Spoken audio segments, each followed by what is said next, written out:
Before we dive into the roots of cannabis and how it shaped empires, medicine, and rebellion, don't forget to like, subscribe, and drop a comment. Now let's begin our journey.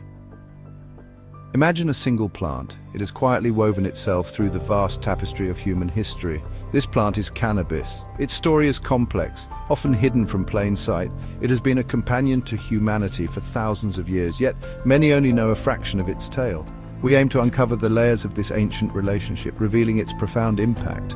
This plant is more than just a controversial substance. It is a historical artifact. It is a cultural touchstone. Its fibers have built industries. Its chemistry has soothed ailments. Its mystique has fueled spiritual quests and artistic expression. For millennia, cannabis sativa has served humankind in remarkably diverse ways. From the fields of ancient farmers to the laboratories of modern scientists, its presence is undeniable. We will explore how this versatile plant became so deeply embedded in our collective story, often in the most unexpected of places. The story of cannabis is one of incredible highs and deep lows. This exploration is not just about a plant, it's about us and our often contradictory relationship with the natural world.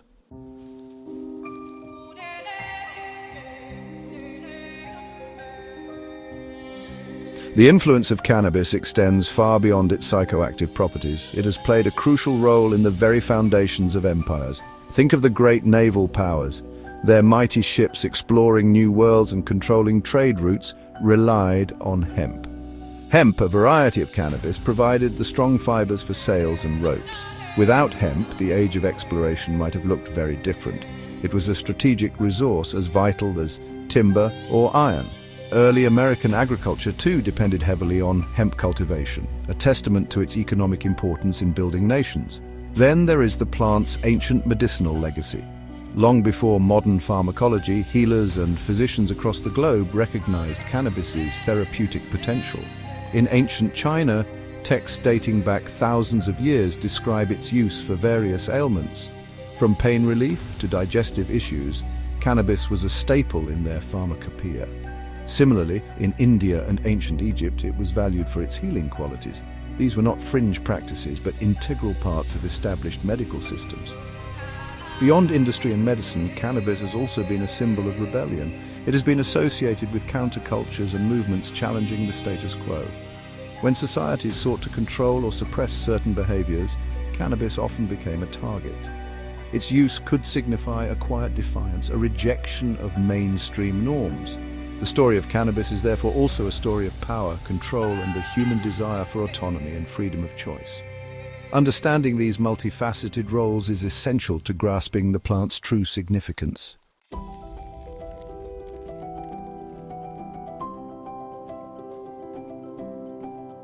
We embark now on a journey of rediscovery. Much of the history of cannabis has been obscured, sometimes intentionally buried. For decades, a narrative of danger and deviance dominated public perception. This narrative often overshadowed the plant's long and varied service to humanity. Our goal is to look beyond these more recent layers. We want to unearth the older stories, the forgotten uses, and the diverse cultural attitudes that defined cannabis for most of its history. It is time to re-examine what we thought we knew. The modern era is witnessing a significant shift. Around the world, laws are changing and attitudes are evolving. Scientific research is once again exploring the plant's potential, particularly in medicine. This contemporary re-evaluation makes understanding its past even more crucial. Are we truly discovering something new? Or are we simply reconnecting with ancient knowledge that was lost or suppressed? This question lies at the heart of our exploration. We seek to provide context for today's debates by illuminating yesterday's realities. This is not a simple story of good versus evil or acceptance versus prohibition. The relationship between humans and cannabis is far more nuanced. It is a tale filled with contradictions, ironies, and surprising turns. We will investigate how different societies in different eras navigated this complex plant. We will see how it was integrated into spiritual practices, economic systems, and daily life. By piecing together These fragments, we hope to reveal the profound and often surprising impact this single plant has had on the course of human civilization. Join us as we explore how cannabis has shaped and continues to shape our world in ways you might never have imagined.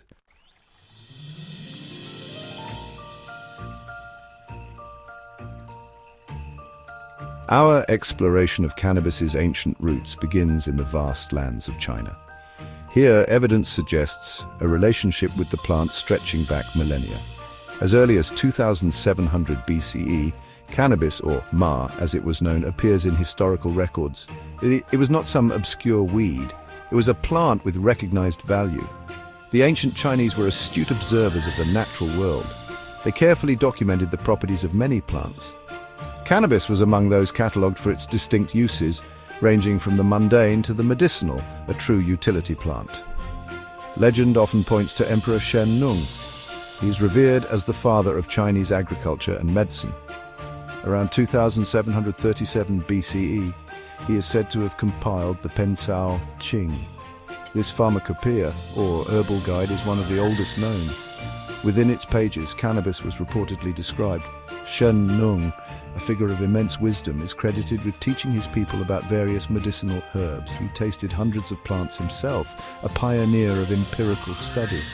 Cannabis, according to these accounts, was one such plant he identified for its healing potential. The Pencao Qing, if these early attributions hold, recommended cannabis for a surprising array of ailments. It was reportedly used to treat conditions like gout and rheumatism. People also sought it for malaria, beriberi, and even absent-mindedness. The ancient Chinese approached cannabis with a practical and therapeutic mindset.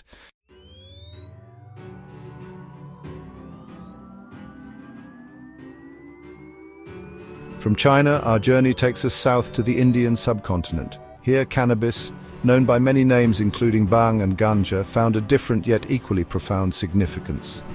Its history in India is deeply intertwined with spirituality and ancient religious practices. The sacred texts known as the Vedas, dating back to perhaps 2000 to 1400 BCE, contain references to cannabis. It was not merely a medicine here, but a sacred plant. It was considered a gift, a source of joy and liberation, playing a vital role in religious ceremonies. One of the most well-known forms of cannabis in India is bhang. This is a traditional preparation, often a drink made from the leaves and flowers of the plant. Bhang is famously associated with the Hindu festival of Holi. It is also linked to Lord Shiva, one of the principal deities in Hinduism. Legend says Shiva brought cannabis down from the Himalayas for the enjoyment of humankind. Consuming bhang is often seen as a way to connect with the divine. It fosters a sense of spiritual ecstasy and communion, a tradition that continues even today. The Atharva Veda, one of the four main Vedas, specifically mentions cannabis. It describes it as one of the 5 sacred plants. It is called a source of happiness, a joy giver, and a liberator. Holy men, known as sadhus or ascetics, have long used cannabis. They use it to aid meditation and achieve deeper states of consciousness. For them, it is a tool to transcend the mundane. In ancient India, therefore, cannabis held a revered position.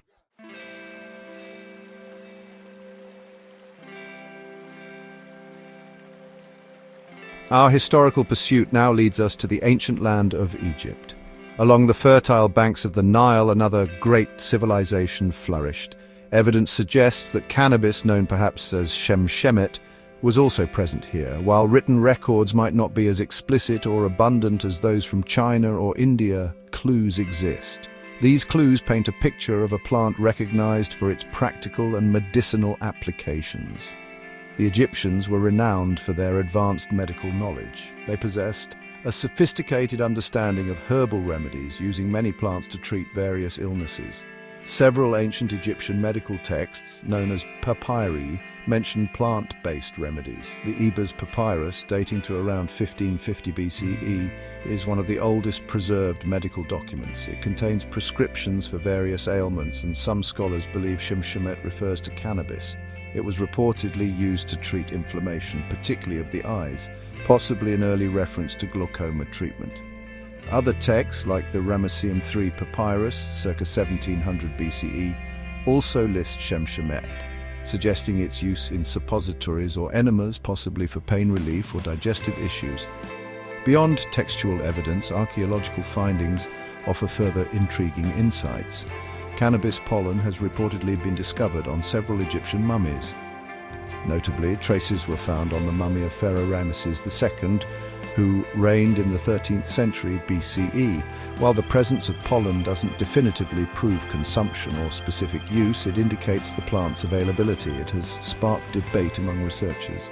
Some suggest it points to medicinal applications, while others propose possible ritualistic uses or even use in the mummification process itself due to its preservative properties. The ancient Egyptians meticulously documented their world. Cannabis appears to have been one of the many plants in their considerable herbal toolkit.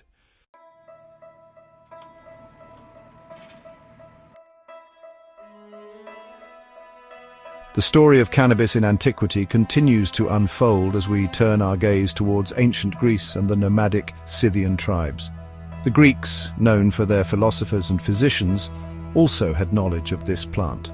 The famed historian Herodotus, writing in the 5th century BCE, provides some of the most vivid accounts. He did not describe its use in Greece itself so much. Instead, he detailed the practices of the Scythians. These were nomadic people who inhabited the Eurasian steppes north of the Black Sea. They had a unique relationship with cannabis. Herodotus describes Scythian funeral rituals with fascinating detail. After a burial, the Scythians would purify themselves. They did this by constructing small enclosed tents. Inside these tents, they would throw cannabis seeds or flower tops onto red-hot stones. This created a dense, intoxicating vapor. The Scythians would inhale this vapor, Herodotus notes, howling with pleasure. This was clearly a ritualistic use, perhaps for spiritual cleansing, mourning, or achieving an altered state of consciousness. It suggests that the psychoactive properties were well understood and intentionally utilized in a ceremonial context. While the Scythians embraced its psychoactive vapor, the ancient Greeks seemed more focused on cannabis's medicinal applications. The physician Dioscorides, in his 1st century CE work, De Materia Medica, wrote about cannabis. He described it as useful for treating earaches and reducing inflammation. Pliny the Elder, a Roman naturalist and author, also mentioned cannabis around the same time. He noted its use for joint pain and gout.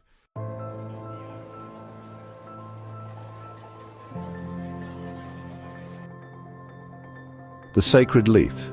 Deeper into cannabis in Hinduism. Cannabis, revered as Vijaya, meaning victory, holds a sanctified place in Hindu culture. It is celebrated as a divine herb associated with powerful deities and spiritual experiences. The Atharva Veda lists cannabis among the 5 most sacred plants on earth. This dual appreciation as a spiritual aid and potent medicine showcases Hindu culture's respect for cannabis.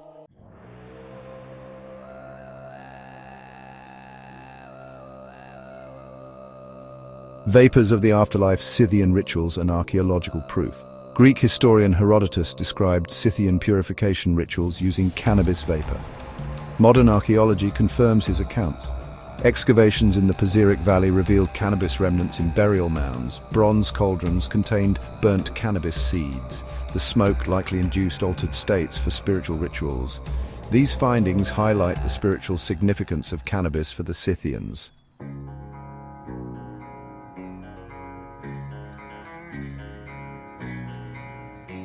Hashish in the House of Wisdom. Cannabis in early Islamic medicine and society.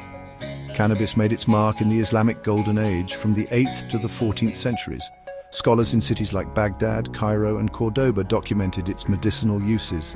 Figures like Al-Razi and Avicenna described cannabis for treating ailments.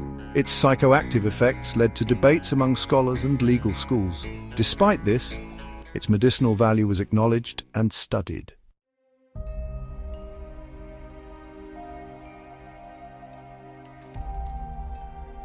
Section 4. Ancient roots, global branches, cannabis in other spiritual and cultural practices. Cannabis has deep roots in various spiritual and cultural practices worldwide. From Hinduism and Scythian traditions to early Islamic medicine, its influence is vast. Recent discoveries in ancient Judah and Persia highlight its ritualistic use.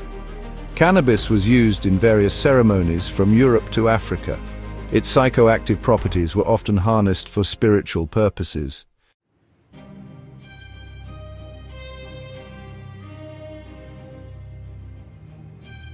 Hemp's naval dominance. Hemp was crucial for colonial naval power. Its fibers built and maintained ships. Hemp ropes and sails were essential. Empires depended on hemp for exploration. It was a matter of national security. Governments promoted hemp cultivation. Ensuring a steady supply was vital.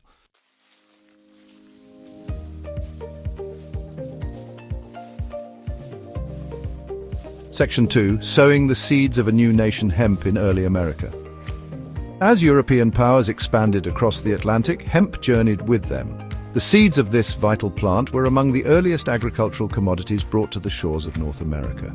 For the early colonists, establishing hemp cultivation was not a casual endeavor. It was a matter of survival and progress. Hemp, with its remarkable versatility, quickly became an indispensable crop.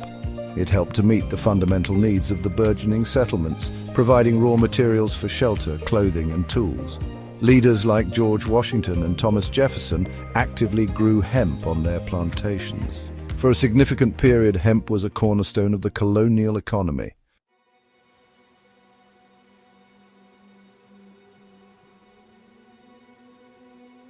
The immense demand for hemp fiber fueled a substantial international trade network. European empires sought reliable sources of high-quality hemp. Regions with favorable climates became major hemp producers. The Baltic region, especially Russia, dominated the market. Russian hemp was crucial for the British Royal Navy. Technological advancements in the 19th century reduced hemp's dominance. New fibers like manila and sisal emerged as alternatives. The same cannabis sativa used for fiber was later demonized for its psychoactive properties. This highlights the complex relationship humanity has with this versatile plant.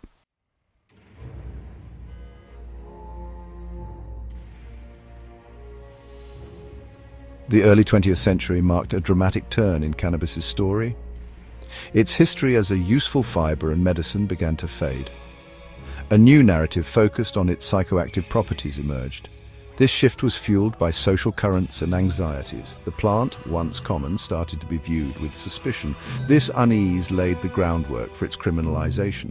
The narrative of a marijuana menace began to take hold.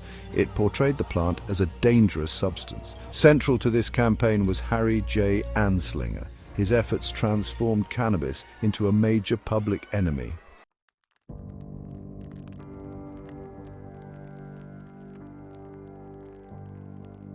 The anti-cannabis campaign reached a fever pitch in the 1930s. This era is famously characterized by the propaganda film Reefer Madness. Originally produced in 1936 by a church group under the title Tell Your Children, it was later recut and distributed as an exploitation film. The movie depicted young people descending into madness, violence, and tragedy after trying marijuana. Its claims were wildly exaggerated and utterly unscientific. Yet reefer madness became a cultural artifact, symbolizing the extreme fear-mongering tactics used to demonize the plant and scare the public into submission. Marijuana was consistently portrayed as a substance that caused users to lose all self-control. It was linked to heinous crimes, including murder and rape. The idea that even a single puff could lead to incurable insanity was widely promoted. Sensational stories claimed it induced vivid hallucinations and uncontrollable aggression. These narratives aimed to create a deep-seated moral panic. They painted cannabis not just as a drug, but as a direct threat to the very fabric of civilized society, a corrupting influence of the highest order. A primary target of this propaganda was the nation's youth. Campaigns emphasized the supposed danger marijuana posed to impressionable young minds. Schools and community groups were warned about this new assassin of youth. The message was clear. Cannabis was a gateway to addiction, delinquency, and a ruined life. This focus on protecting children resonated strongly with parents and educators. It created widespread support for stricter laws and harsher penalties. The image of innocent youth falling prey to the marijuana evil was a powerful tool in the prohibitionist arsenal, generating emotional and often irrational responses. Underlying much of this propaganda were distinct racial and xenophobic undertones. Anti-marijuana rhetoric often explicitly linked cannabis use to minority communities. African Americans, particularly jazz musicians, and Mexican immigrants were frequently scapegoated. Marijuana was portrayed as a substance used by undesirable elements of society. This tactic exploited existing prejudices and fears. It helped to solidify the idea that cannabis was foreign, dangerous, and associated with those outside the mainstream. This racialized fear-mongering played a crucial role in garnering support for its prohibition and subsequent enforcement policies.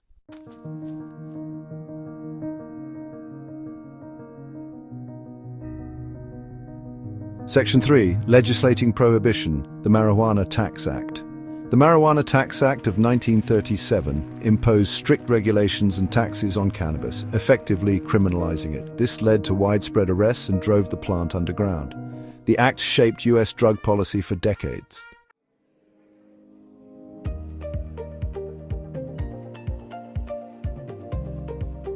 Section 4. The Global Campaign Solidifying International Bans. The United States exported its anti-cannabis stance globally. American officials pressured other nations to adopt strict cannabis controls. This campaign shaped international drug policies. The 1961 UN Single Convention cemented global prohibition. Cannabis was classified as a dangerous narcotic. This led to strict global controls and significant societal impacts.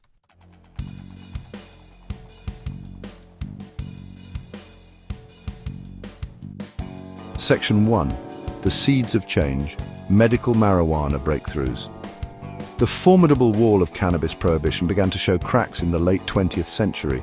Driven by patients, activists, and medical professionals, they challenged the narrative that cannabis lacked therapeutic value. The AIDS epidemic became a catalyst, revealing cannabis's potential to alleviate symptoms. In 1996, California passed Prohibition 215, legalizing medical cannabis. This landmark victory sent ripples across the nation and the world.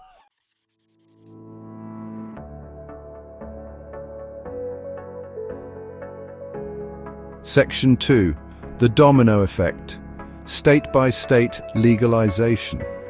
The cautious acceptance of cannabis for medical use slowly began to chip away at the public's ingrained fear of the plant. As medical marijuana programs expanded, more people encountered cannabis in a regulated and therapeutic context. This increased familiarity helped to demystify the plant. It allowed individuals to see that responsible use was possible and that the dire predictions of reefer madness were largely unfounded. The success of medical programs, despite federal opposition, created a foundation of public understanding. It paved the way for a more audacious question. If cannabis could be managed for medical use, why not for adult recreational use as well? The year 2012 marked another watershed moment in the history of cannabis legalization. Voters in Colorado and Washington state approved ballot initiatives to legalize cannabis for adult recreational use. These were the first jurisdictions in the world to establish regulated commercial markets for non-medical cannabis. This was a bold experiment, closely watched by the rest of the nation and international observers. These states embarked on the complex task of creating regulatory frameworks from scratch. They had to address issues like licensing, taxation, public safety, and preventing youth access, setting precedents for others to follow or adapt. Following the pioneering moves of Colorado and Washington, a slow but steady domino effect began. More states started to reconsider their cannabis laws. Oregon, Alaska, and the District of Columbia soon followed with their own legalization measures. Each state approached the issue differently, adopting various models for taxation, retail sales, and home cultivation. Some states chose to legalize through voter initiatives, while others saw legislatures pass laws. This state-by-state approach created a diverse patchwork of cannabis policies across the United States. The momentum was clearly building, signaling a significant shift in the country's approach to drug policy. Despite this growing wave of state-level legalization, significant challenges persist. The continued federal prohibition of cannabis creates numerous operational hurdles for state legal businesses. Access to banking services remains difficult, forcing many to operate as cash-only enterprises, which poses security risks. Furthermore, ensuring social equity within the new cannabis industry has become a major concern. There are ongoing efforts to address the disproportionate impact of past drug laws on minority communities. These include measures to promote their participation in the legal market. The evolving legal landscape continues to present complex questions about regulation, public health, and justice.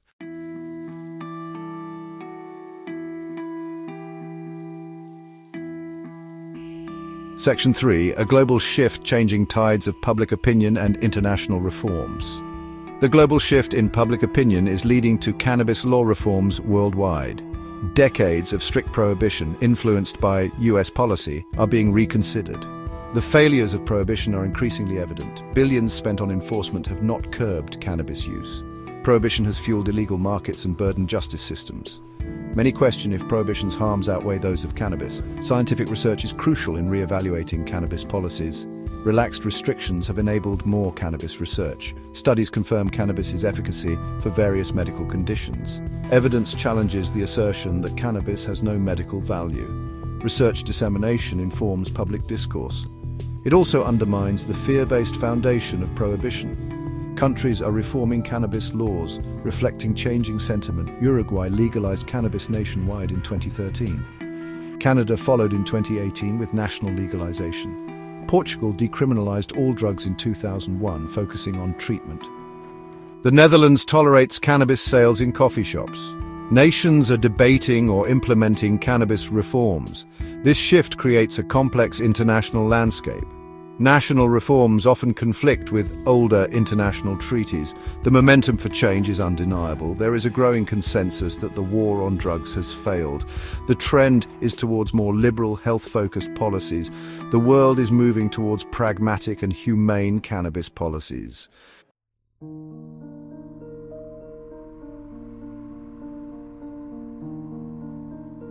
Section 1. The Green Rush. Emergence of a new economy. The wave of cannabis legalization has unleashed a significant economic phenomenon. This is often dubbed the Green Rush. It mirrors historical gold rushes in its excitement and rapid expansion. New industries are sprouting almost overnight. These range from sophisticated cultivation operations to sleek retail dispensaries. Beyond these core businesses, a vast ecosystem of ancillary companies has emerged. They provide services like specialized equipment, software, legal advice, and marketing. This boom is creating thousands of new jobs, offering diverse employment opportunities where none existed before, invigorating local economies. The most immediate economic benefit for states and nations legalizing cannabis is substantial tax revenue. This newfound income stream is often earmarked for important public services. Some jurisdictions direct these funds towards schools, improving educational resources. Others invest in infrastructure projects, public health initiatives, or drug treatment and prevention programs. The sheer volume of tax generated has often exceeded initial projections. This provides governments with a compelling financial incentive to consider regulation over prohibition. It represents a tangible return on the decision to legalize, benefiting the broader community in concrete ways. However, this burgeoning cannabis economy is not without its significant challenges and complexities. In places like the United States, federal prohibition continues to cast a long shadow. This creates major hurdles, particularly concerning banking. Many financial institutions are wary of serving cannabis businesses, fearing federal repercussions. This forces many companies to operate primarily in cash, which is a security risk and an accounting nightmare. Navigating the patchwork of state and local regulations can also be incredibly complex.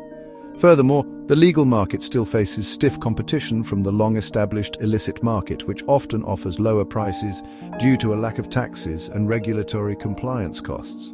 Looking ahead, the cannabis economy shows immense potential for further growth and maturation. We are seeing significant investment pouring into the sector. Market consolidation is beginning, with larger players acquiring smaller ones. Innovation is rampant, leading to a constant stream of new products. These extend far beyond traditional flower, including sophisticated edibles, beverages, tinctures, and topical wellness products. As more countries move towards legalization, the prospect of international cannabis trade looms. This could create a truly global market, with specialized products and brands crossing borders, further transforming the economic landscape and international commerce as we know it.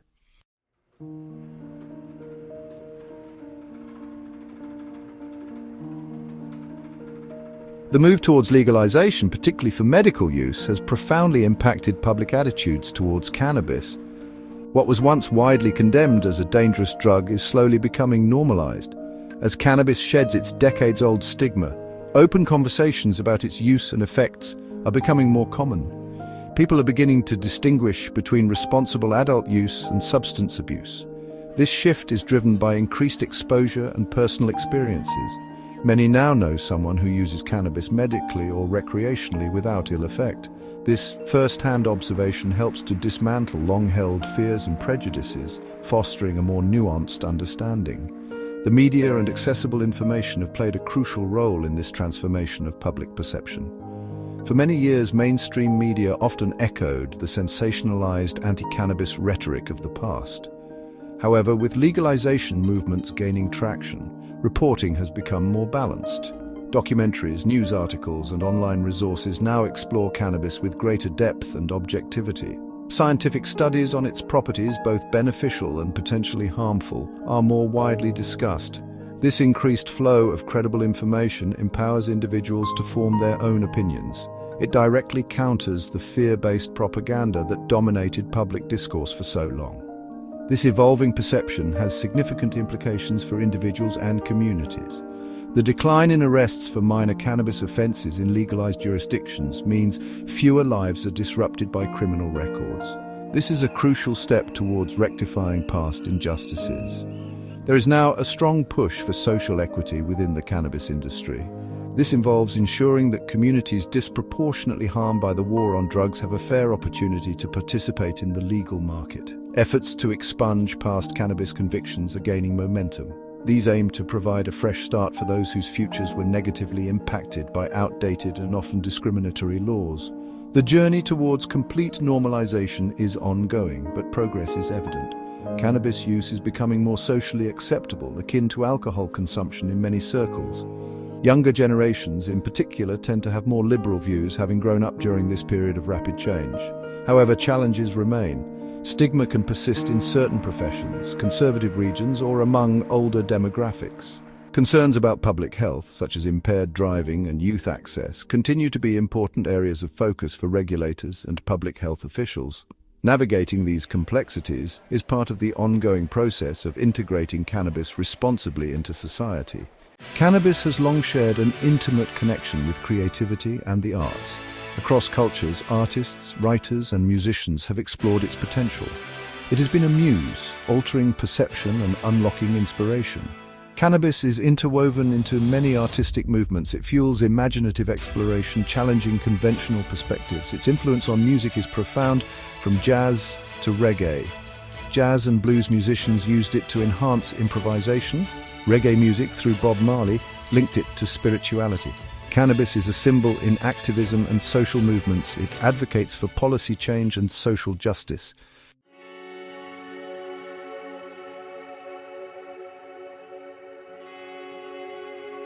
Our journey through the ages has shown cannabis in many lights. We have seen it as a sacred plant in ancient rituals. It was a vital medicine in early pharmacopoeias. It provided strong fibers that helped build empires. Then we witnessed its fall from grace. It was demonized, feared, and brutally suppressed in the modern era. Now, in the 21st century, the pendulum is swinging once more. We are in a period of profound re-evaluation. Societies globally are reconsidering their relationship with this historically significant yet controversial plant. This long and winding path invites deep reflection. Is marijuana, then, finally reclaiming its rightful place in history? Many would argue yes. They point to its millennia of use. They highlight its diverse applications before Prohibition. For them, the current wave of legalization is a correction. It is an overdue acknowledgement of the plant's multifaceted value. It is seen as a return to a more balanced perspective. This view suggests we are shedding the prejudices of a relatively short, albeit intense, period of fear. We are perhaps rediscovering ancient wisdom, informed now by modern science and a desire for more compassionate policies guiding its future. Yet a note of caution also echoes through these changing times. Could we be, in some ways, merely repeating history's cycles of acceptance and then rejection? The past shows us these patterns clearly. New forms of commercialization bring new risks we must consider. Will the current green rush lead to corporate exploitation, perhaps similar to how other natural remedies were once marketed without sufficient care or oversight? Are we inadvertently creating new monopolies or deepening existing social inequities through this new industry? The rapid expansion of a legal cannabis market presents complex challenges. It forces us to ask if we are truly learning from the past or simply setting the stage for future problems. The truth likely lies somewhere between these two perspectives, a nuanced reality. Cannabis is probably doing a bit of both, reclaiming its historical significance and potentially repeating certain past patterns. Its story is far too complex and multifaceted for a simple, straightforward answer. The current era offers an unprecedented opportunity to society. We can integrate cannabis thoughtfully, guided by a comprehensive historical understanding and robust scientific evidence. But this integration requires constant vigilance. It demands careful regulation, an unwavering commitment to social justice, and ongoing public discourse. The future narrative of cannabis is not predetermined. It is being actively written by the decisions we make today.